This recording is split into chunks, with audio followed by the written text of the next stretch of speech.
Reka nongere nguhe ikaze ukurikira ibiganiro byacu kuri channel yacu Miss Theonie, hamwe tugutegurira ikiganiro cyarengera ubuzima.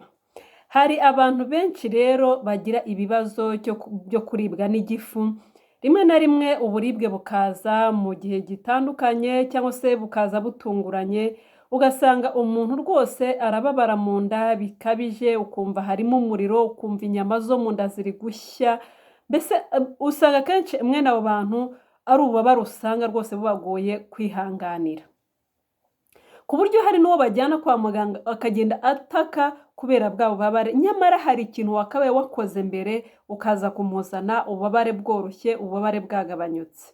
Uyu munsi rero ndaje nka muganga ngo nze ngusobanurire ubufasha ushobora guha umuntu mu gihe agize ububabare mbere y'uko umuzana kwa muganga. Ni muganga Theophile rero muri kumwe mu kiganiro mu nama z'uyu munsi. Nyamuneka abana natwe wunguke wige byinshi, hato ubutaha nawe umuntu wawe bitazamubaho cyangwa se bikakubaho ukabura uko wifata, umuntu ukamujyana afite ububabare bukabije. Ntabwo ari byiza, hari ubufasha bw'ibanze uba ugomba kubanza kumuhereza mbere y'uko umwerekeza kwa muganga. Ikintu cya mbere rero ni ukumuhoza. Urabyumva muri make, abababaye rimwe na rimwe abataka, abanarira. Ikindi kandi ni ukumurinda ubundi buribwe aho bwaturuka hose.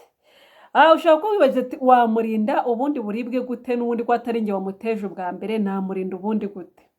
Dore rero uburyo ugomba kumurinda ubundi buribwe.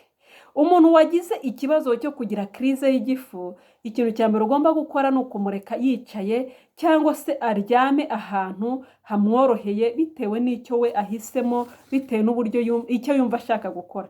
Yaba yumva ashaka kwicara cyangwa se yumva ashaka kuryama. Igihe aryamye rero mushyire muri position twita semi sitting. Iyi position twita semi sitting ni hahandi umuntu aryama, amaguru akayazamura neza, akayazana rwose hano hafi mu nda ye, agasa nkaho nyine yihinnye. Muri make ni nkuko wavuze nyine ngo umuntu aricaye igice kimwe. Rumva aya maguru yayazamuye neza, ayegereza hano mu nda, hahandi mu nda hasa nkaho ahegeranye. Icya kabiri, mubwire ahumeke gahoro gahoro kandi kenshi. Nuvuga ngo uko ari guhumeka gahoro gahoro kandi kenshi bituma uburibwe bugabanuka. Ariko uko amara akanya atari guhumeka, ya mitsi iragenda bigasa nkaho hakomeye, umunaniro ukiyongera n'uburibwe bukiyongera. Ni byiza yo kumubwira agakora umwitozo wo guhumeka gahoro gahoro kugira ngo yoroherwe. Ikindi kandi irinde kumuha ibiribwa cyangwa se ibinyobwa bifite acide, birimo acide. Urugero nk'amata y'ifu, imitobe, za fanta, ibyo byose ni ibintu usanga nyine birimo amaside runaka, ku buryo ashobora kugenda akivanga n'ayandi ari mu gifu ye yirevoruse, yakoze imyigaragambyo, ikibazo kikavuka kikiyongera, uburibwe bukiyongera. Ikintu hano rero ugomba kumukorera cyihuse nanone ni uko ugomba kumuha amazi meza asanzwe kandi akagenda yanywa gahoro gahoro, ntahita agotomera menshi cyane, ahubwo akayanywa gahoro gahoro kugira ngo ububabare bugende bugabanuka. Ikindi kandi ushaka kumuha agakombe k'amazi ashyushye akayanywa, nabyo bituma bwa bubabare bugabanuka. Ariko ahaho ugomba kubanza ukareba nimba atari gutura imibi, kumwe wumva umuntu ari gusohora ibyuko ukuntu. Ibyo rero iyo ubonye atabifite, umuha amazi y'akazuyazi, agakombe biramufasha. Igice cya kabiri rero ni uko ugomba kwirinda kumuhereza imiti utakuye kwa muganga. Abantu benshi iyo babonye umuntu uri kubabara, ahita yiruka akazana ya miti igabanya ububabare musanzwe muzi, harimo nka za paracetamol, za ibuprofene, za aspirine, izo byo twita painkiller. Ugasanga buri muntu wese ahise azana ya painkiller kumuha. Ariko icyo ugomba kumenya, hari amapainkiller atagomba guhabwa umurwayi w'igifu. Urugero nka ibuprofene cyangwa aspirine ntabwo byemewe ku murwayi ufite igifu cyangwa se urwaye mu gifu. Ikindi rero ugomba kwirinda ni ukumuha icyayi cy'ikawa cyangwa se ibindi bintu bisindisha.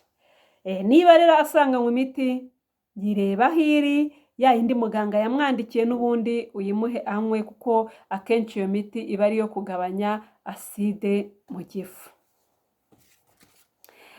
Ikindi kintu ushobora kumukorera, fata agatambaro ushyire mu mazi y'akazuyazi ugende ukandisha hahandi ku nda nyine uhamasa, biratuma naho hahandi ku nda ye ya mitsi yoroha, uburibwe bugabanuke.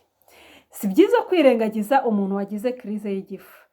Bagiye baca umugani mu Kinyarwanda ngo agaho kari ku wundi karahandurika. Wikumva ko kuba ari kubabara ngo wumve ko ari ibintu byoroshye, ahubwo wowe bigira ibyawe kandi wumve ko ugomba kumufasha. Hanyuma kandi wihita umwihutana kwa muganga ubanguka wirukanka, kuko uri guteza bwa bubabare bukabije. Uhise umushyira kuri moto, uko moto igenda imuceka nta bwa bubabare afitemo mu nda, byose byongera ububabare bikaba byakongera n'ibikomere. Ahubwo icyiza, banza umworohereze, ubanze umukorere ibintu byose nkubwiye, mu minota mikeya rwose ububabare buratangira bugabanuke. Hanyuma ububabare nibugabanuka umuzane kwa muganga, basuzume barebe nimba nta zindi ngorane zari zirimo, barebe nimba igifu ari kizima kitarapfukapfutse, barebe nimba nta bisebe biri mu gifu, barebe nimba nta n'ibindi bibazo by'uburwayi bw'igifu, umuntu bamwiteho. Nishimira cyane rero ko abantu munkurikira, ko hari abantu benshi mukunda ibiganiro bivuga ku buzima, ko hari abantu benshi mukunda inama zo ku buzima. Nyamuneka mujye muza musobanukirwe za nama utabasha kugera kwa muganga ngo uhakure. Ndizera ko ahangaha uzajya uzihakura hamwe na muganga Theophila, uzajya wunguka byinshi kandi bikugirira akamaro. Komeza ugubwe neza rero, komeza wubake ubuzima buzira indwara, ubuzima buzira ibibazo. Nizere ko crise y'igifu umunsi yagarutse uzajya umenya uburyo ugomba kwiyitaho, uzajya umenya ibintu by'ibanze ugomba gukora mbere bikagabanya bwa bubabare. Mukomeze mugubwe neza, mukomeze mumererwe neza, Uwiteka akomeze abiteho.